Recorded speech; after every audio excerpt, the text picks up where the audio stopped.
ॐ श्री गणेशाय नमः। ॐ श्री सरस्वत्यै नमः। ॐ श्री सद्गुरुभ्यो नमः।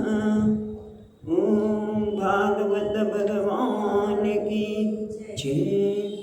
नमः श्री परमहंस स्वादित चरणकमल चिन्मकरन्दाय भक्तजनमानस निवासाय श्रीरामचन्द्राय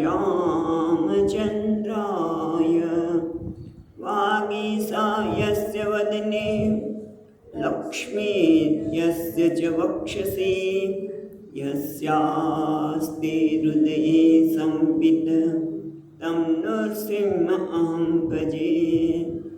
सच्चिदानन्दरूपाय विश्वोत्पत्त्यादिहेतवे तापत्रयविनाशाय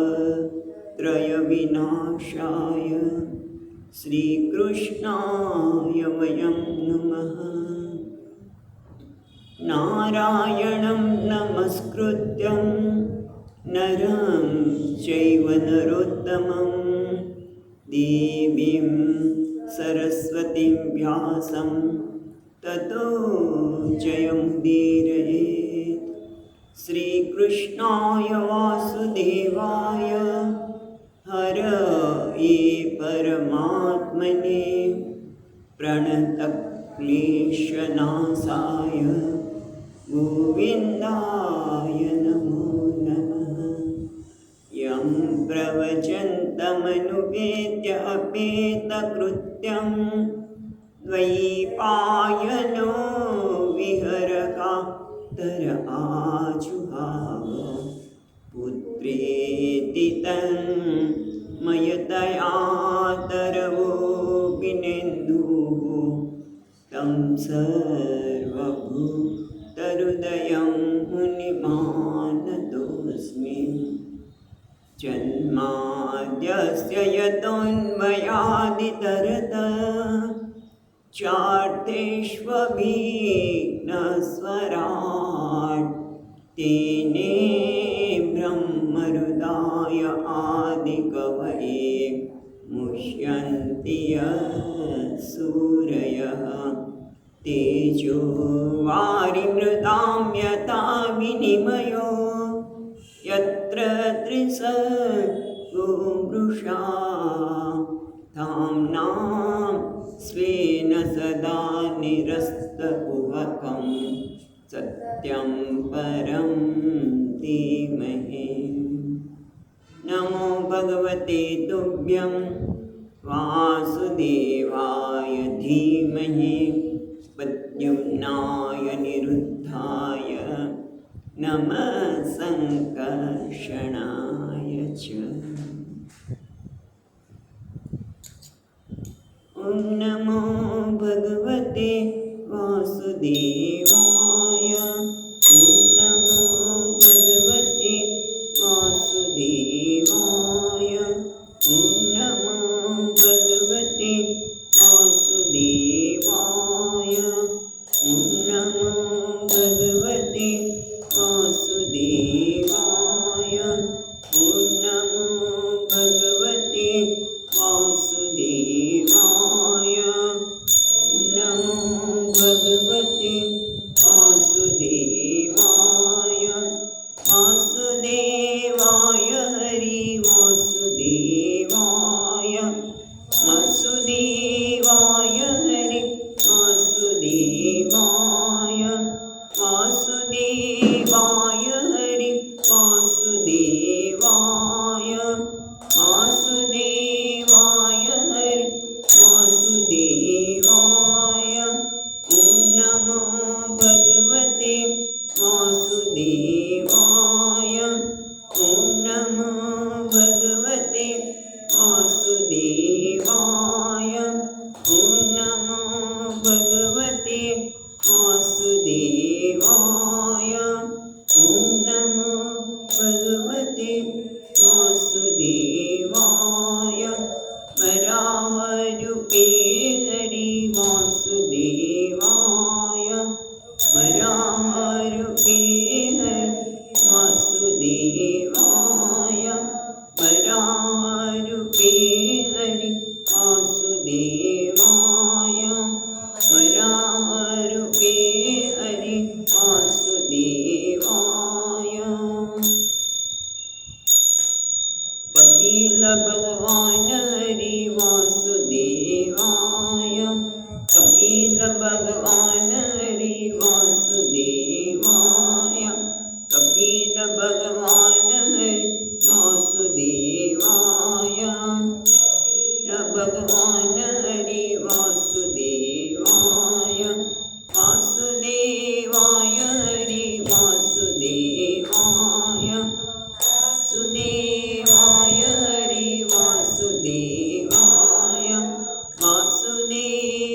ભગવતે વાસુદેવાય. ઓમ નમો ભગવતે વાસુદેવાય.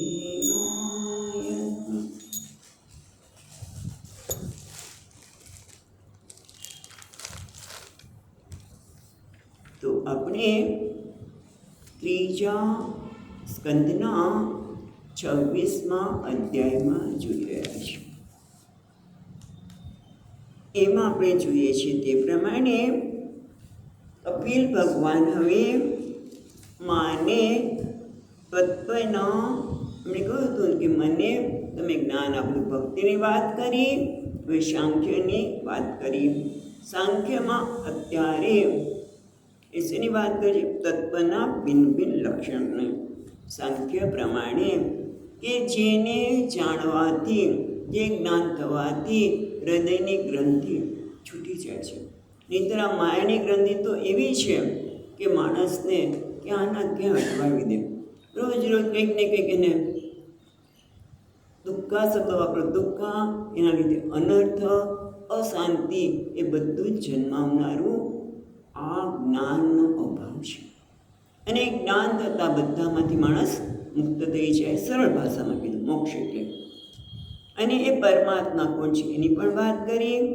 હવે એ પરમાત્મા પાસે આ પ્રકૃતિ જે હજી નામ રૂપમાં વ્યક્ત થયા નથી, એટલે સૂક્ષ્મ કીધું. ચોથા શ્લોકમાં કીધું સૂક્ષ્મ એ પ્રકૃતિ ભગવાન પાસે અનાયાસે એમની પાસે પહોંચી જાય છે.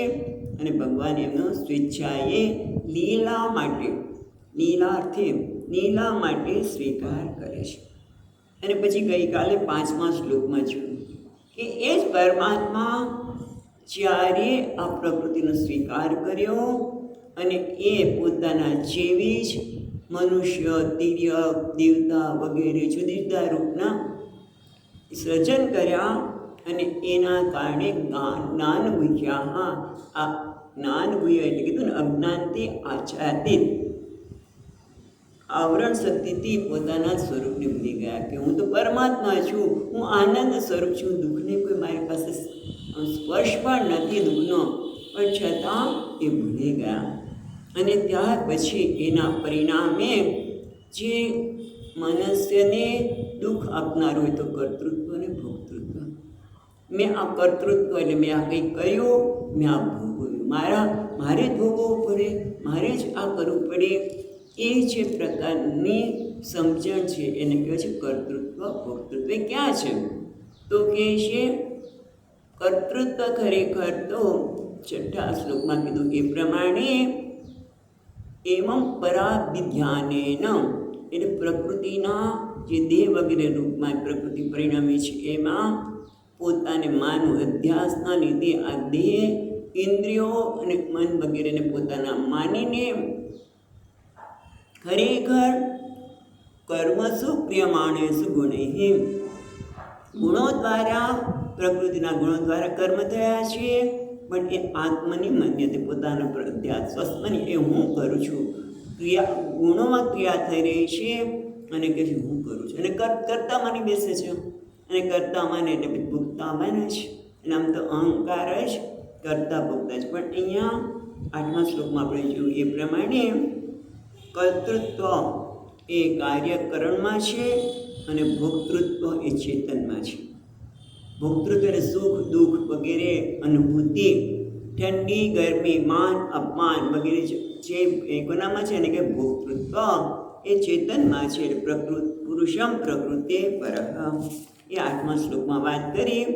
હવે આપણે જોઈએ પ્રમાણે 9મા શ્લોકમાંથી દેવહૂતિ માતાએ આ પ્રકૃતિના 2 વિભાગ છે. એક અવિદ્યા અને બીજી છે ઈશ્વરની પ્રકૃતિ.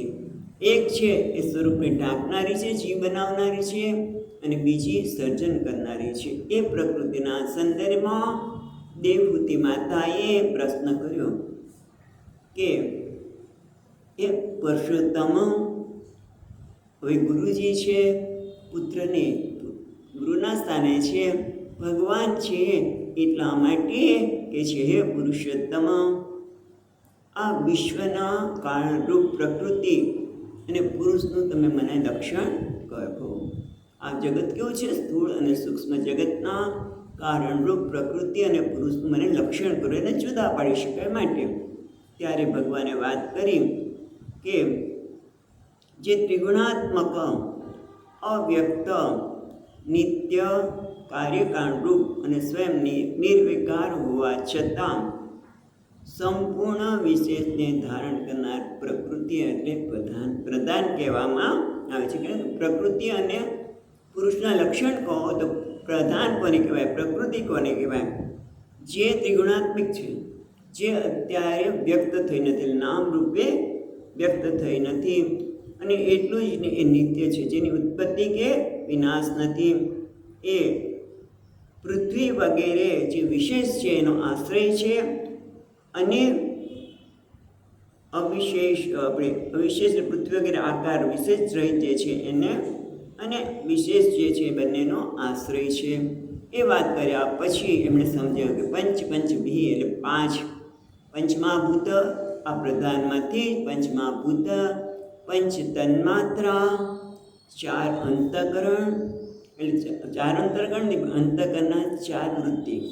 અંતઃકરણ તો એક જ છે, પણ એને અહીંયા 4 અંતઃકરણોથી, એટલે અંતઃકરણ 4 વૃત્તિ, 10 ઇન્દ્રિયો, એટલે કુલ કેટલા થયા? 24 તત્વ. એ 24 તત્વ વાત કરી તો એક કે જેના એક 25મું તત્વ પણ છે. અને 24 તત્વોમાં પંચમહાભૂત, પછી પંચ તન્માત્ર. પંચ તન્માત્રા એટલે શબ્દ, સ્પર્શ, રૂપ વગેરેને તન્માત્રામાં ગણાવી, અને પંચમહાભૂત એટલે પૃથ્વી, જળ, અગ્નિ, વાયુ અને આકાશ, અને 4 અંતઃકરણની વૃત્તિ, અને 10 જ્ઞાનેન્દ્રિય અને કર્મેન્દ્રિય. આ વાત કરી પણ કે છે એક 25મું તત્વ છે કાળ. હવે આ કાળના સંદર્ભમાં પણ અહીંયા સાંખ્ય મતમાં જુદા જુદા મત પ્રભેદ છે. કાળને જુદી રીતે બધા કહેતા હોય છે. પેલા એ બતાવે છે, અને પછી કપિલ ભગવાન પોતાનો મત પણ પ્રદર્શિત કરે છે. એટલે કેટલાક કે છે 24 તત્વ અને 25મું કાળ. બરાબર. હવે એટલે કાળ છે તો પુરુષને જ કાળ કહેવામાં આવે છે એવું પણ માને છે. હવે આપણે 16મા શ્લોકથી જોઈએ. ગઈકાલે 15 શ્લોક સુધી જોયો.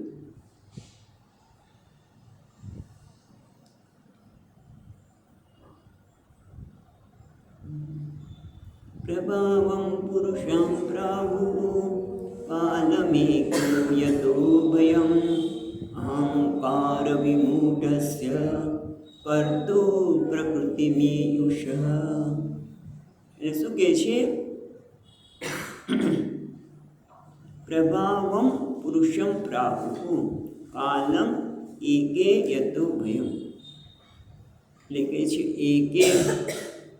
એકે પૌરુષમ પ્રભાવમ કાલમ પ્રાહુઃ. એટલે કેટલાક લોકો, એટલે કેટલાક લોકો પૌરુષમ પ્રભાવ, પુરુષનો જે પ્રભાવ છે, જે પુરુષનો જે પ્રભાવ છે એને કાળ કહે છે. યતો જેના કારણે, પુરુષના પ્રભાવને કાળ કહે છે. કાળના પ્રભાવને કારણે અહંકાર વિમૂઢસ્ય, અહંકારથી જે ભ્રાંત છે, પોતાને અહંકાર માને છે. વિમૂઢ એટલે ભ્રાંત, એટલે પોતાને જ અહંકાર માને છે.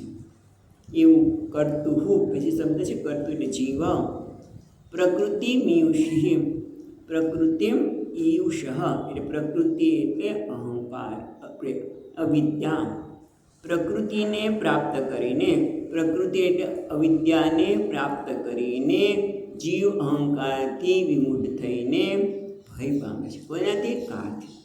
યતો ભયમ, ભય પામે છે. કારણ કે અવિદ્યાને લીધે, અવિદ્યાની પ્રાપ્તિથી જીવ પોતાને અહંકાર માને છે.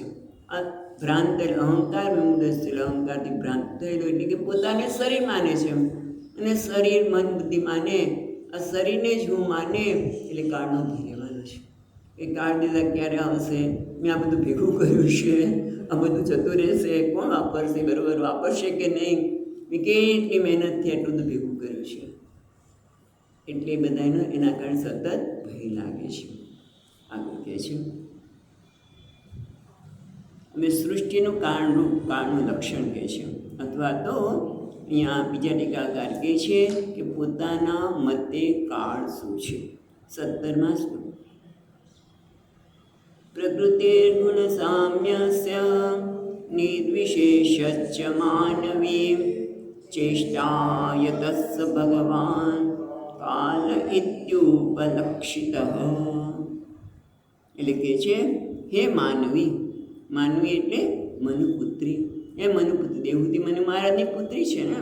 એટલે હે માનવી, પ્રકૃતે ગુણસામ્યસ્ય નિર્વિશેષસ્ય ચેષ્ટા યતઃ સ ભગવાન કાલ ઇતિ ઉપલક્ષિત. સ ભગવાન તેને ભગવાન કાળ એ રીતે કહેવામાં આવે છે, ઓળખવામાં આવે છે. કોને? તો પેલી લીટીમાં કહે છે પ્રકૃતે ગુણસામ્યસ્ય નિર્વિશેષ્યસ્ય ચેષ્ટા.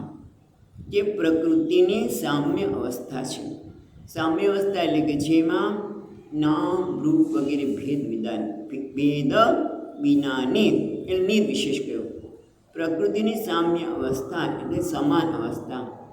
એટલે કે જેમ આપણે દ્રષ્ટાંત આપીએ સ્વામીજી મહારાજ કે બધા દડાને ગોઠવેલા હોય, ક્યાંય હલનચલન થતું નથી, એને કહેવાય સામ્ય અવસ્થા. પણ કોઈ પથ્થર મારે કે લાકડી અડાડે તો બધા છૂટા પડી જાય.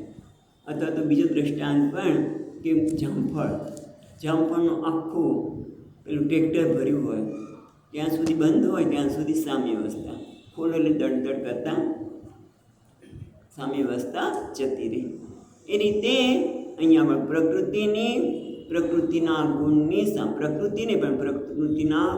સામાન્ય અવસ્થા અને એના માટે નિર્વિશેષ એટલે કે જેમાં કોઈ વિશેષ ઉત્પન્ન થયો નથી. તે કયો વિશેષ? નામ રૂપાદિ ભેદ એ વિશેષ છે. એ પ્રકૃતિની સામ્ય અવસ્થા નિર્વિશેષ એની ચેષ્ટા, એટલે એમાં ચેષ્ટા કરવામાં આવે છે. એટલે કે જ્યારે એમાં ચેષ્ટા થાય છે એટલે કે સામ્ય અવસ્થા દૂર થાય છે. એ કોના કારણે થાય છે? તો કે કાળના લીધે. સ ભગવાન કાદિત્ય ઉપલક્ષિત એટલે કે ગુણોની સામ્ય અવસ્થાવાળી નામરૂપના ભેદ વગરની પ્રકૃતિમાં જ્યારે ચેષ્ટા થાય છે, જેના કારણે તેને ભગવાન કાળ તરીકે ઓળખવામાં આવે છે. તો એ ભગવાન કોણ છે? ભગવાન જેને કાળ કહીએ છીએ તે તો એ બહુ સુંદર કહે છે અંતઃપુરુષ રૂપેણ કાલરૂપેણ યો બહિઃ સમ્યક્વેશ સત્વાનાં ભગવાન આત્મમાયયા. અંતઃપુરુષ રૂપેણ કાલરૂપેણ યો બહિઃ સમન્વેતેશ સત્વાનાં ભગવાન આત્મમાયયા. અંતઃ એટલે અંદર એટલે સર્વ પ્રાણીનામ યહ અંતઃપુરુષ રૂપેણ, પુરુષ રૂપેણ એટલે નિયંત્રિત રૂપેણ, સર્વ પ્રાણની અંદર જે પુરુષ પરમાત્મા નિયંતા રૂપે બીજી લીટીમાં છે ને સમન્વેતી એશ. સમન્વેતી એટલે વિકાર રહિત, સારી રીતે વ્યાપીને રહેલા. કાળ કોણ છે? તો એ જ ભગવાન છે.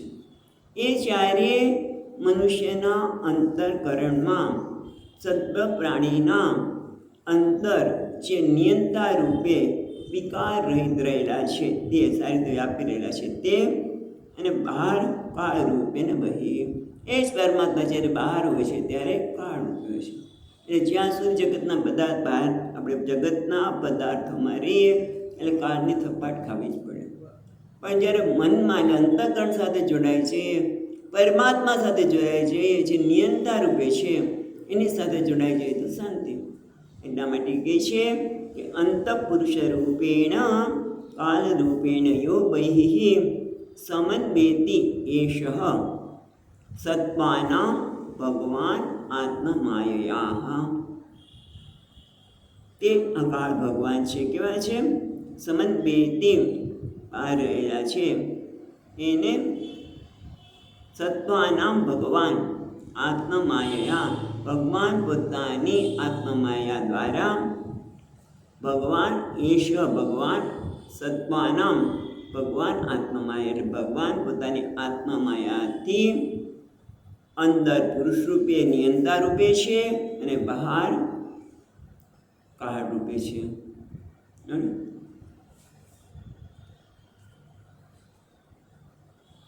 કેટલાક પરમેશ્વરને એટલે ટૂંકમાં આ કાળ એટલે બહાર જે છે કાળ, અંદર છે કાળ, એટલે ટૂંકમાં કેવું થયું, કેટલાક પરમેશ્વરને જ કાળ રૂપે કહે છે એટલે પરમેશ્વરના પ્રભાવને આગળ કેમ પરમેશ્વરના પ્રભાવને 16મા શ્લોકમાં કહ્યું એને કાળ કહે છે.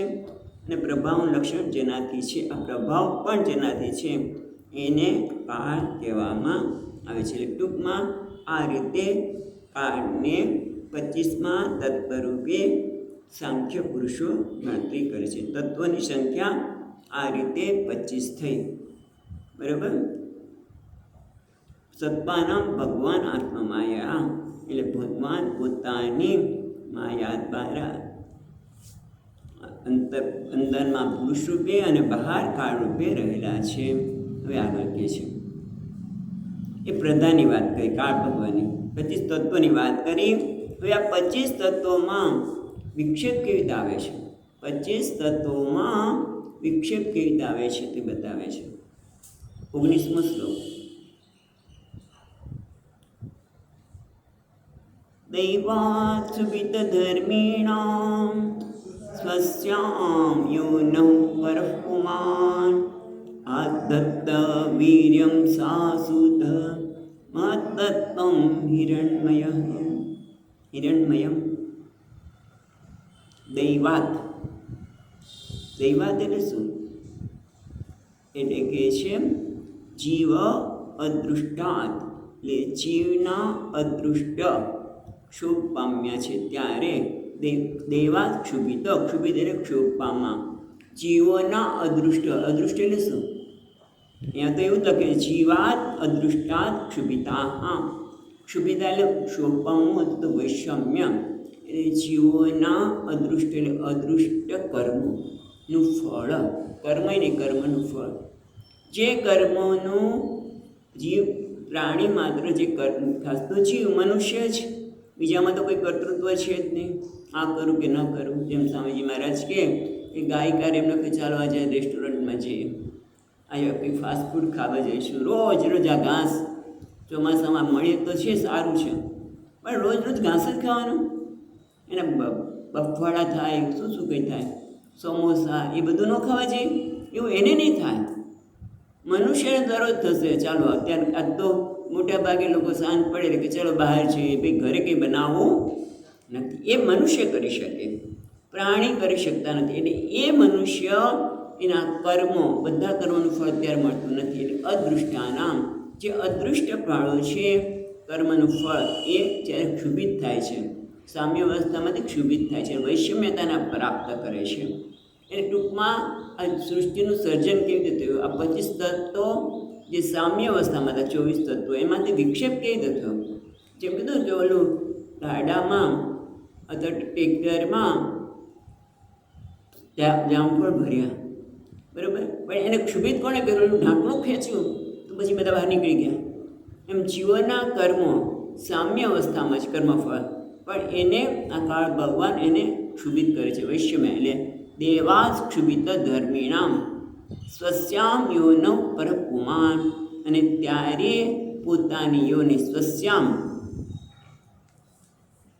એટલે સ્વકીયામ, યોનિ, યોનિ એટલે શું? પોતાની અભિવ્યક્ત, પોતાના અભિવ્યક્ત થવાનું સ્થાન. યોનિ એટલે પોતાના અભિવ્યક્ત, પોતાને અભિવ્યક્ત થવું, બહાર આવવું, સ્થાન રૂપને યોનિ કહેવામાં છે. એટલે પ્રકૃતિ, યોનિને પ્રકૃતિ. પરઃ પુરુષ પરમાત્મા સ્વસ્યામ યોનિ આધત્ત વીર્ય, એમાં વીર્યનું આધાન કરે છે. એટલે વીર્ય એટલે શું? અહીંયા ચૈતન્ય શક્તિ. જે પ્રકૃતિ જળ છે એને ચેતન વૃત્તિ કરે. વીર્યમ આધાત, વીર્ય એટલે ચૈતન્ય શક્તિનું આધાન કર્યું. અને એના કારણે શું થયું? સા અશુદ્ધ મહત્તત્વમ હિરણ્મયમ. એના કારણે સા એટલે પ્રકૃતિએ મહત્તત્વને આશુદ્ધ એને જન્મ આપ્યો. એ મહત્તત્વ કેવું છે? તો હિરણ્મયમ, અત્યંત પ્રકાશવાળું અને સુવર્ણમય મહત્તત્વનો જન્મ થયો. એટલે જીવના અદૃષ્ટથી જેના ગુણો ક્ષોભ પામ્યા છે અને પોતાની અભિવ્યક્તિના સ્થાનરૂપ પ્રકૃતિમાં પરમ પુરુષે વીર્યનું એટલે ચિત્ત શક્તિનું સ્થાન કર્યું અને જેથી પ્રકૃતિએ સુવર્ણમય અતિ પ્રકાશમય એવા હિરણ્ય ગર્ભને ઉત્પન્ન કર્યું. બરાબર? એટલે હવે ધીમે ધીમે સર્જનની વાર્તા શરૂ થઈ, પણ સુંદર રીતે. આ 20મા શ્લોકમાં કહે છે, વિશ્વમાગતમ વ્યંજન કૂટસ્થો જગદંકુરઃ સ્વતેજસા પિબતીવ્રમ આત્મપ્રસ્વાપનમ તમઃ. એટલે ત્યારે શું થયું? વિશ્વમ આત્મગતમ વ્યંજન કૂટસ્થો જગત અંકુરઃ. વિશ્વમ એટલે અહીંયા વિશ્વનો અર્થ થાય છે અહંકારાદિ પ્રપંચ. વિશ્વ એટલે અહંકાર વગેરે પ્રપંચ. આત્મગત એટલે પોતાનામાં સૂક્ષ્મ રૂપે રહેલા. કૂટસ્થ એટલે જેમાં જેમાં કોઈ પ્રકારનો વિક્ષેપ નથી, તે કૂટે તિષ્ઠતિ. કૂટસ્થ આપણે ઘણી વખત આ શબ્દને જોયો છે. ત્યારે શંકરાચાર્ય મહારાજ કે જેમ ઓલું સોનું ઘડવામાં આવે ત્યારે નીચે ઓલું હોય ને એને એરણ શબ્દ વાપરે છે. એ તમે જો સોનું લોખંડ બધું સોનું નહીં લોખંડને ઘડે પણ છતાં એનામાં કોઈ પરિવર્તન આવે નહીં, એને કહેવાય કૂટસ્થ. એટલે અહીંયા કૂટસ્થ એટલે લય અને વિક્ષેપ વગરનું. બરાબર? પેલું શબ્દ જોઈએ તો વિશ્વમ આત્મગતમ વ્યંજન એટલે પ્રગટ કરવું, પ્રગટ કરવા માટે. વિશ્વ જે આત્મગતમ એટલે સૂક્ષ્મ પોતાનામાં કોનામાં આગળ કોનું સર્જન થયું? મહત્તત્વનું. એ મહત્તત્વની અંદર આ વિશ્વ જે સૂક્ષ્મ રૂપે રહેલું છે. એટલું જ નહીં, મહત્તત્વ કેવું છે? કૂટસ્થ. અને કેવું છે? જગત અંકુર, જગતના અંકુરરૂપ. એટલે જેમ આપણે ઘણી વખત વાત કરી છે કે મગ ફણગાવેલા મગ બનાવવા છે તો મગને પલાળી દીધા, બીજે દિવસે તમે જુઓ તેમાં એક ફણ ભરી અંકુર, પછી એમાંથી કદાચ તમે ઝાડ વાવી દો એને મગને, એના વેલા કે જે થતું હોય એ થાય. એટલે એ રીતે આ જગતના અંકુરૂપ, એ મહત્તત્વમાં જગતના અંકુરૂપ પણ શું છે? સ્વતેજસા અપિબત. બીજી રીતે માગે છે અપિબત, પછી તીવ્રમ આત્મ પ્રસ્વાપનમ તમઃ. એ તીવ્રતમ સ્વતેજસા અપિબત. એ જે મહત્તત્વને આત્મ પ્રશ્વાસપનમ, પ્રશ્વાસને પ્રચ્છાદયતિ ઇતિ, પોતાને લય કર્યું, સ્વરૂપનું આચ્છાદન કર્યું. પ્રસ્વાપનમ આત્મા એટલે પોતાનું લય કરે એવું. એટલે આટલી સમજણ પડતી નથી, બધા શબ્દો તો છે આ પણ એનો અર્થ ખબર નથી પડતી. તો પછી આપણે જોઈએ. પહેલાં તો શું કહે છે? પોતામાં મહત્તત્વ કેવું છે કે પોતાના વિશ્વ જે પ્રગટ થયેલું નથી પણ જગતના અંકુરૂપ એવા નિર્વિકાર મહત્તત્વ. મહત્તત્વ તો જગતના અંકુરૂપ છે અને એનામાં આખું વિશ્વ અપ્રગટ રૂપે રહેલું છે. એટલા માટે કૂટસ્થ કહ્યું, એટલે કે નિર્વિકાર. એ મહત્તત્વ એ પોતાના તેજથી પોતાના જ સ્વરૂપને જ ઢાંકી દેનાર અંધકારને પી ગયા. આ જુદી રીતે કહે છે. કારણ કે આ જ અંધકારે પ્રલય કાળમાં, જે અંધકારે મહત્તત્વને પહેલાં પ્રલય કાળમાં પ્રકૃતિમાં લીન કર્યું હતું, એ પ્રકૃતિમાંથી જ મહત્તત્વ ઉત્પન્ન થયું અને એ જ મહત્તત્વ હવે તીવ્ર અંધકાર જે હતો કે જેણે મહત્તત્વ લઈ કર્યું હતું, એ જ મહત્તત્વ તીવ્ર અંધકારને પી ગયા. એટલે શું થયું? અંધકાર દૂર થઈ ગયો. અને આ સરસ કહે છે ટીકાકાર, આ જ મહત્તત્વ સંપૂર્ણ વિશ્વની ઉત્પત્તિનું કારણ છે. બ્રહ્માંડના આધાર હોવું એનું લક્ષણ છે. બ્રહ્માંડનો આધાર છે. બ્રહ્માંડ પણ એના અંશથી જ થાય છે, તેથી એને કૂટસ્થ કહ્યું. પ્રકૃતિથી ભિન્ન કરવા માટે કહે છે કે જેમ વૃક્ષની પ્રથમ અવસ્થા અંકુર છે, તેમ જગતની પ્રથમ અવસ્થા મહત્તત્વ છે. ખ્યાલ આવ્યો? શેના માટે કહ્યું કે આ પ્રકૃતિથી મહત્તત્વ ભિન્ન છે એ બતાવવા માટે કહે છે કે જેમ જગતની પ્રથમ અવસ્થા, વૃક્ષની પ્રથમ અવસ્થા અંકુર છે, એમ જગતની પ્રથમ અવસ્થા મહત્તત્વ છે. એટલે તે જ પોતાનામાં રહેલા વિશ્વને વ્યક્ત કરે છે. તે કેવી રીતે કરે છે? બીજી અપેક્ષા હોય તો શું કહે છે? પોતાના તેજથી જ પોતાનો લય કરનાર અંધકારનું પાન કરીને, એટલે અંધકારથી પૂરો મહત્તત્વ એમાં જ લય થયું હતું, એને પોતાના પાન કરીને જગતને અભિવ્યક્ત કરે છે. નહીં તો જગત અભિવ્યક્ત થયું હોત નહીં. એટલે મહત્તત્વનું 3 કીધું વાત. મહત્તત્વના 3 કાર્ય કહો, મહત્તત્વનું 3 મહાત્મય કહો. મહાત્મય કહે છે એક તો જગતના પ્રકાશ રૂપે છે, બીજું જગતના સર્જક રૂપે છે, અને ત્રીજું અત્યંત ગાઢ અંધકારનો નાશ કરનાર રૂપે છે. એટલે આ 3 લક્ષણોને કારણે શું થયું? જગતના પ્રકાશ રૂપે છે, જગતના સર્જક રૂપે છે, અને ત્રીજું અત્યંત ગાઢ અંધકારના નાશ કરવા રૂપે છે. એટલે 3 ગુણ બતાવ્યા. સત્વગુણ લીધે જગતના પ્રકાશક બને છે, રજોગુણને લીધે જગતનું સર્જક રૂપે છે, અને તમોગુણને લીધે ગાઢ અંધકારને પીનાર છે. એટલે મહત્તત્વમાં આ 3 ગુણ છે એવું પણ બતાવી દીધું એના મહાત્મય દ્વારા. આ મહત્તત્વ પ્રકૃતિથી જુદું છે. કેવી રીતે? અંકુર, જગતના અંકુર રૂપે છે, અને આ જગતનું સર્જન કરનાર છે. હવે આગળ કહે છે. હવે આગળ કહેતા પહેલાં અહીંયા એક ઉપાસનાની વાત કરશે. એટલે તમે જુઓ કે ઘણી વખત આપણને આનું અધ્યયન કરતા હોઈએ ત્યારે જગતનું સર્જન ને મહત્તત્વ ને આ ને તેમ, તે આની શું જરૂર છે? તો કે ના, આ ભગવાનની સૃષ્ટિની લીલા છે. એટલે આ ભગવાનની જ લીલા છે, તો લીલા હોય ત્યાં ઉપાસના આવે છે. તમને ખબર હશે 11મા શ્લોકમાં પણ ઉપાસનાની વાત કરવામાં આવી છે. એમ અહીંયા પણ હવે આપણને પ્રસંગોપાત ઉપાસનાની વાત કરે છે 4 પ્રકારની. તો અહીંયા કહે છે 21મા શ્લોકમાં કેવી રીતે આ જે સર્જન છે, મન, બુદ્ધિ, અહંકાર, એમાં પરમાત્માના દર્શન કરવા, એની ઉપાસના કરવી. તો 21મા શ્લોકમાં કહે છે યત્તત્ સત્વગુણં સ્વચ્છં શાંतं ભગવતઃ પદં યદા ગુર્વાસુદેવાખ્યં ચિત્તં તદ્મહદાત્મકં.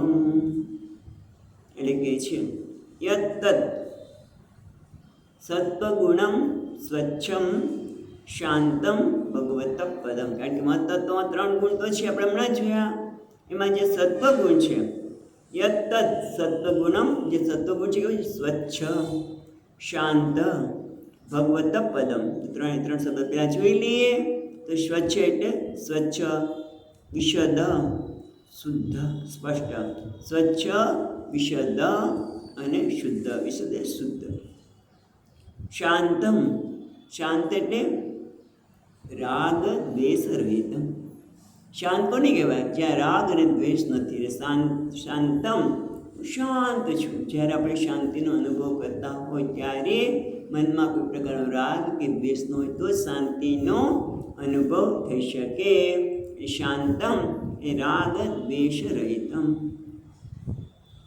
પદમ, ભગવતઃ પદમ. પદમ એટલે પ્રાપ્તિનું સ્થાન, ભગવાનની પ્રાપ્તિનું સ્થાન છે. જેને યત આવું, જેને કહેવામાં આવ્યું છે શું? વાસુદેવાખ્યમ, એને વાસુદેવ રૂપે કહે છે. એ શું છે? ચિત્તમ તન્મહદાત્મક. ચિત્તમ તદ મહદાત્મકમ. જો ચિત્તમ છે, ચિત્ત નથી, એ પણ જોજો વાંચે ત્યારે ચિત્ત નથી પણ ચિત્તમ ડબલ ત છે. ત્યારે ચિત્ત હોય ત્યારે ચૈતન્ય, અને ચિત્તમ એટલે અંતઃકરણ. એટલે અહીંયા શું કહે છે? જે સત્વગુણમય યત સત્વગુણમય, સત્વગુણમય છે, જે સ્વચ્છ છે, જે શાંત છે, અને ભગવાનના પ્રાપ્તિના સ્થાન તથા જેને વાસુદેવ કહેવામાં આવે છે એ ચિત્ત મહત્વનું જ સ્વરૂપ છે. એટલે ટૂંકમાં અધિભૂત રૂપે આ વાસુદેવ છે જેને કહેવામાં આવે છે, એનો અર્થ આવો થાય કે જે અધિભૂત રૂપે ઇન્દ્રિયોના ગોલકના અધિષ્ઠાન રૂપે રહેલા છે એ ચિત્તને જ મહત્તત્વ કહેવામાં આવે છે. પછી અધ્યાત્મ રૂપે ઇન્દ્રિયોના સ્વરૂપે ચિત્ત કહે છે. એના ઉપાસ્ય કોણ છે? વાસુદેવ. એટલે ચિત્તના અધિષ્ઠાત્રા ક્ષેત્રજ્ઞ છે. અહીંયા પછી ટીકાકાર આપણે બીજી બધી વાત કરી દે છે જે આપણને ઉપાસના માટે ઉપયોગી થાય. જો ચિત્તના દેવતા કોણ છે? વાસુદેવ. બરાબર. હવે અહંકાર, તો અહંકારના કોણ છે? ઉપાસ્ય દેવ સંકર્ષણ. પછી ચિત્ત વિસ્તારથી પછી આગળ કહેવાના છે. અહીંયા કહે છે ટીકાકાર આપણને કે અહંકારના સંકર્ષણ ઉપાસ્ય દેવ છે, અને અધિષ્ઠાતા કોણ છે? રુદ્ર. ચિત્તના દેવતા કોણ છે? ઉપાસ્ય દેવ વાસુદેવ, અને અધિષ્ઠાતા કોણ છે? ક્ષેત્રજ્ઞ. અહીંયા અહંકારના સંકર્ષણ છે અધિષ્ઠાતા દેવતા, અને ઉપાસ્ય દેવ અને રુદ્રના અધિષ્ઠાતા છે. મનના ચિત્ત અને મનનો ફેર પડ્યો, ખ્યાલ આવ્યો? મનના અનિરુદ્ધ છે ઉપાસ્ય, અને એના અધિષ્ઠાન દેવતા છે ચંદ્રમા. અને બુદ્ધિના ઉપાસ્ય દેવ છે પ્રદ્યુમ્ન, અનિરુદ્ધ અને સંકર્ષણ. અને ઉપાસ્ય દેવ બુદ્ધિના પ્રદ્યુમ્ન છે, અને એના અધિષ્ઠાતા દેવતા છે બ્રહ્મા. આપણું જુદું પડે છે અધિષ્ઠાન દેવતા. આ બધું આપણે ઉપાસના માટે છે. મહત્તત્વમાં રહેલા આ વાસુદેવ નામના શ્રીહરિ તે જુદા જુદા પ્રાણીઓમાં ચિત્તને ઉત્પન્ન કરનારા કહેવાયા છે. ત્યાં બીજી ટીકામાં કહે છે, ને વચન પ્રમાણે વાસુદેવ ભગવાન સિવાય અન્ય કોઈ ચિત્તના સર્જક નથી એમ સમજવું જોઈએ, એવું જ્ઞાન થાય છે. હવે આગળ કહે છે સ્વચ્છ અને જે છે એની સાથે એ સ્વચ્છતા કેવી રીતે છે એની દ્રષ્ટાંત દ્વારા સમજાવે છે 22મા શ્લોકમાં. સત્વમ વિકારિત્વમ શાંતત્વમ ઇતિ ચેતસઃ વૃત્તિર્ભિલક્ષણમ પ્રોક્તમ યથા અપામ પ્રકૃતિ પરા. યથા શિવ રીતે, અપામ એટલે જળ. પ્રકૃતિ પરા એ આપણે શબ્દ જોઈએ છે, બહુ સરસ છે. પ્રકૃતિ પરા એ શબ્દ જોઈએ. પહેલાં એ છે જેવી રીતે જળની મૂળ અવસ્થા, યથા અપામ પ્રકૃતિ પરા એટલે જળની મૂળ અવસ્થા, એટલે પ્રકૃતિ પરા પ્રકૃતિથી પર, જળની પ્રકૃતિથી પરની અવસ્થા, એવું થયું. ખ્યાલ આવ્યો? અને પ્રકૃતિ એટલે જળની પ્રકૃતિ એટલે શું? તો કે જળમાં જે ફીણ, તરંગ વગેરે જે હોય છે એના રહિત. જ્યારે જળમાં તરંગ, ફીણ વગેરે છે નહીં ત્યારે પરાય. એટલે એટલે ભૂમિના પ્રકૃતિથી પર, એટલે કે જેમાં હજી જળમાં તરંગ, ફીણ વગેરે ઉત્પન્ન થયા નથી. એટલે કે પૃથ્વી આપણે ભૂમિની પૃથ્વી સાથેનો સંપર્ક થયો નથી. એટલે કે શું થયું? ઉપરથી વરસતું પાણી. એ વરસાદનું પાણી કેવું હોય છે? તો કે મધુર. વરસાદનું પાણી કેવું હોય છે? સીધું તમે નીચે પૃથ્વીને સંપર્કમાં ન આવે ત્યારે પાણી કેવું છે? મધુર, સ્વચ્છ અને શાંત હોય છે. જેમ જળ પ્રકૃતિ પરા એટલે જ્યારે સંપર્કમાં આવ્યું નથી ત્યારે કેવું? મધુર, સ્વચ્છ અને શાંત હોય છે. તેવી જ રીતે તેવી જ રીતે સ્વચ્છત્વમ અવિકારિત્વમ પેલી લીટીમાં શાંતત્વમ ઇતિ ચેતસઃ, તેમ સ્વચ્છતા, અવિકારિત્વ અને શાંતત્વ એ ચિત્તને સ્વાભાવિક અવસ્થા છે, સ્વાભાવિક ધર્મ છે. એટલે આપણે બધાનું ચિત્ત કેવું છે? શાંત, સ્વચ્છ અને અવિકારી છે. એ રીતે ઉપાસના કરશે કે હું કેવું છું, ચિત્ત કેવું છે? શાંત, સ્વચ્છ અને અવિકારી. અશાંત કેમ થાય છે? રાગ દ્વેષ ભેગા થાય ત્યારે. શાંત એટલે રાગ દ્વેષ રહિત. આપણે બધા શાંત જ સ્વરૂપ છે, પણ જે અશાંતિ દેખાય છે કેના કારણે છે? એ આગંતુક છે. અશાંતિ, અશુદ્ધિ એ સાચી નથી, આગંતુક. સમજી ગયા? આગંતુક. પાણી સ્વચ્છ છે, પણ એમાં આપણે માટી નાખીએ તો અશુદ્ધ થાય. તો અશુદ્ધિ કેવી છે? આગંતુક. એને કાઢી નાખો, દૂર કરો માટીને, કચરાને, તો શું થાય? પાછું સ્વચ્છ થઈ છે. બરાબર? એટલે કેવું છે? આગંતુક. એટલે કે મનમાં મારું મન અશાંત છે. એ કેવું છે? સાચું છે ખોટું? ઘણી વખત આપણે કહેતા મારું મન બહુ અશાંત છે, હું બહુ ડિસ્ટર્બ છું. લોકો કહેતા હોય હું બહુ ડિસ્ટર્બ છું, મારું મન અશાંત છે. હું ડિસ્ટર્બ છું એવું નહીં, એ વખત એવું કહેતા હું ડિસ્ટર્બ છું.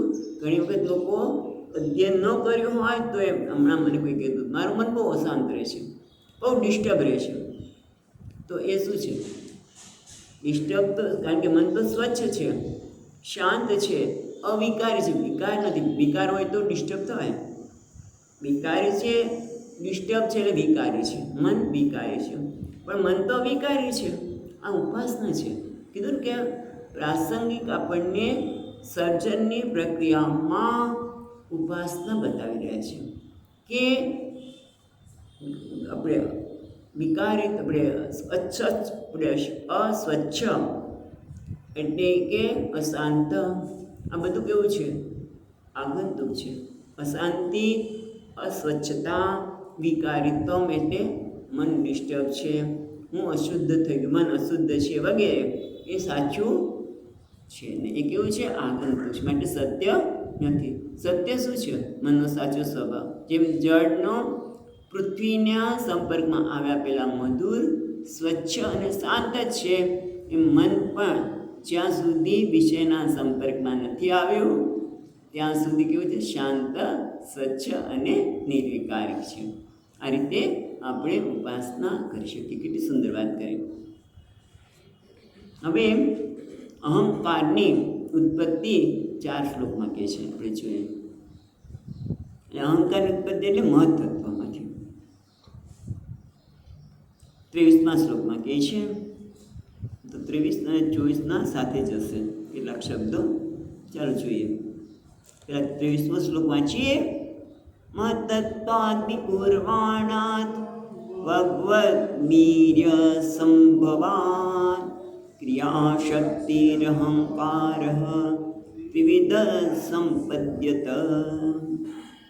એટલે કહે છે મહત્તત્વાદિ વિપૂર્ણાત, ભગવત છે ને, ભગવત વીર્ય સંભવાત, ભગવત વીર્ય સંભવાત પહેલાં લેશું.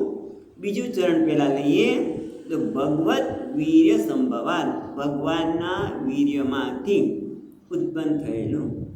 ભગવાનના વીર્યમાંથી એટલે શું? કે ભગવાને જ વીર્ય એટલે ચિત્ત શક્તિનું આધાન કર્યું અને એના કારણે મહત્તત્વ ઉત્પન્ન થયું. એટલે ભગવત વીર્ય સંભવાત મહત્તત્વાત વિકુર્વાણાત, એટલે ભગવાનના વીર્યમાંથી એટલે ચિત્ત શક્તિમાંથી જેની ઉત્પત્તિ થઈ છે એવા મહત્તત્વમાં વિકાર આવ્યો. વિકાર પામતા શું થયું? બીજી રીતેમાં કહે છે ક્રિયા શક્તિ અહંકાર ત્રિવિધ સંપદ્યતે.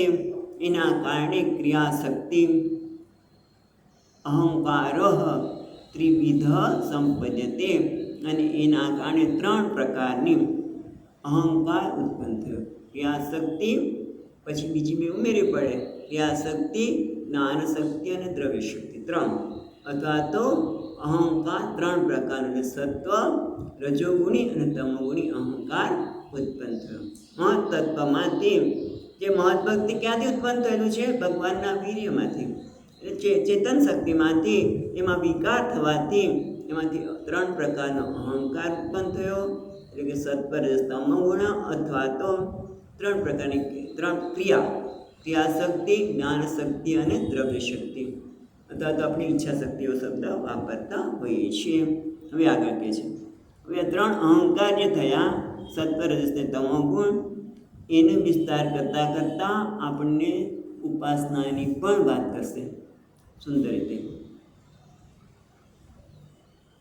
વૈકારિકસ્તેજસસ્તામ તામસસ્યતો ભવઃ મનશ્ચેન્દ્રિયાણામ ચ ભૂતાનાં મહતામપી. એટલે કે છે વૈકારિક તૈજસશ્ચ તામસશ્ચ યતો ભવઃ મનઃ ચ ઇન્દ્રિયાણામ ચ ભૂતાનાં મહતામ અપી. અચ્છા, વૈકારિક એટલે શું કહે છે? વૈકારિક એટલે સત્વગુણ, સત્વગુણને વૈકારિક શબ્દ કહે છે. તૈજસ એટલે રજોગુણ અને તામસ એટલે તમોગુણ. બરાબર? યતો ભવઃ, યતો એટલે યસ્માત, જેમાંથી, એટલે અહંકારમાંથી સાત્વિક તૈજસ, વૈકારિક એટલે સાત્વિક, તેજસ એટલે રજોગુણ, રજસ અને તામસ અહંકાર ઉત્પન્ન થયો. 3 પ્રકારના સાત્વિક, રાજસિક અને તામસિક 3 પ્રકારના અહંકાર ઉત્પન્ન થયો છે. જેમાંથી એટલે એમાંથી શું થયું? મનઃ ચ ઇન્દ્રિયાણામ ચ ભૂતાનાં મહતામ અપી. અને આ મહતામ એટલે જેમાંથી મન એટલે મન, ઇન્દ્રિયો, પછી ભૂતાનાં મહતામ અપી એટલે મહતામ અપી ભૂતાનામ એટલે પંચમહાભૂત, અને પછી અપી શબ્દ છે ને, મહતામ અપી ભૂતાનાં મહતામ અપી, ભૂતાનાં મહતામ એટલે પંચમહાભૂત, અને અપી શબ્દ છે એનો અર્થ છે શબ્દ, કારણ કે શબ્દ સ્પર્શ રૂપ રસ એટલે તન્માત્રા. બરાબર? આગળ આ થઈ ઉત્પત્તિ. એટલે ટૂંકમાં જે 3 પ્રકારના અહંકાર છે, જેમાંથી મન, ઇન્દ્રિયો, પંચમહાભૂત અને તન્માત્રાની પણ ઉત્પત્તિ થઈ. ઉત્પત્તિ એટલે ભવ, યતો ભવતી, જેમાંથી યસ્માત, જેમાંથી મન, બીજી રીતેમાં છે મન, ઇન્દ્રિયો, પંચમહાભૂત અને અપી દ્વારા પંચ તન્માત્રા કઈ શબ્દ સ્પર્શ રૂપ રસ એ ઉત્પન્ન થઈ. હવે ઉપાસના સજીવ બધામાં એટલે હવે કહે છે તસ્માન ઉપાસ્યમ વ્યુહ્યમ. હવે અહંકારની ઉપાસના કરવા માટે યોગ્ય મૂર્તિની વાત કરી છે, એટલે કયા ભગવાનની, કયા સ્વરૂપની ઉપાસના કરીએ. તો 25મા શ્લોકમાં કહે છે સહસ્રશિરસં સાક્ષાત યન્મનંત પ્રચક્ષતે સંકર્ષણાખ્યમ પુરુષમ ભૂતેન્દ્રિય મનોમયમ. એટલે કે છે સહસ્રશિરસમ સાક્ષાત, યમ છે ને, સાક્ષાત યકાર નીકળશે, યમ જે અનંતમ પ્રચક્ષતે, યમ એટલે જે એટલે અહંકાર. આગળ વાત કરીએ ને, અહંકાર સાક્ષાત, જે અહંકાર જે સાક્ષાત છે, જે 3 પ્રકારનો છે. બરાબર? એમાંથી અહીંયા કહે છે પંચમહાભૂત, ઇન્દ્રિયો એટલે ઇન્દ્રિયોના દેવતા, મન, બરાબર, જે સત્વમય છે એ અહંકાર. બરાબર? અહંકાર પણ જે સત્વમય છે એ અહંકાર. એક શું છે? સહસ્ર શિરસમ, જેના હજારો મસ્તક છે, હજારો પણાવાળા, અનંતમ એટલે જેનો અંત નથી, તે એટલે આદિ અને અંતરહિત. બરાબર? અને શું છે? ભૂતેન્દ્રિય મનોમય. ભૂતેન્દ્રિય મનોમય એટલે ભૂત ઇન્દ્રિય એટલે ભૂતાદિ અહંકારના કારણરૂપ. સંકર્ષણમ પુરુષમ, જેને સંકર્ષણ નામના પુરુષ તરીકે ઓળખવામાં આવે છે. એટલે પંચમહાભૂત, ઇન્દ્રિયોના દેવતા અને મન જે સત્વમય છે, સર્વ સત્વમય છે, એ અહંકારને કેવા છે? હજારો ફણા, સહસ્ર શીર્ષા પુરુષ, હજારો પૂર્ણા અને આદિ અને અંત રહી તેવા સંકર્ષણ ભગવાન. સંકર્ષણ ભગવાનનું સ્વરૂપ શું બતાવ્યું? જે અનંત છે, જેનો આદિને અંત નથી, હજારો ફેણ ધરાવનારા એવા શંકરશ્વર ભગવાનની ઉપાસના થઈ શકે.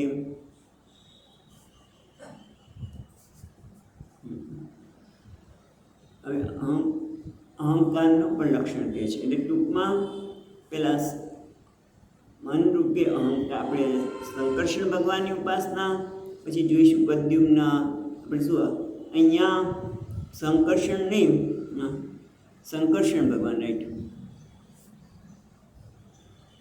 ઓકે. પછી અનિરુદ્ધ અને પ્રદ્યુમ્ન બધા આવશે. તો આપણે જોઈએ હવે એનું લક્ષણ બતાવે છે, અહંકારનું લક્ષણ.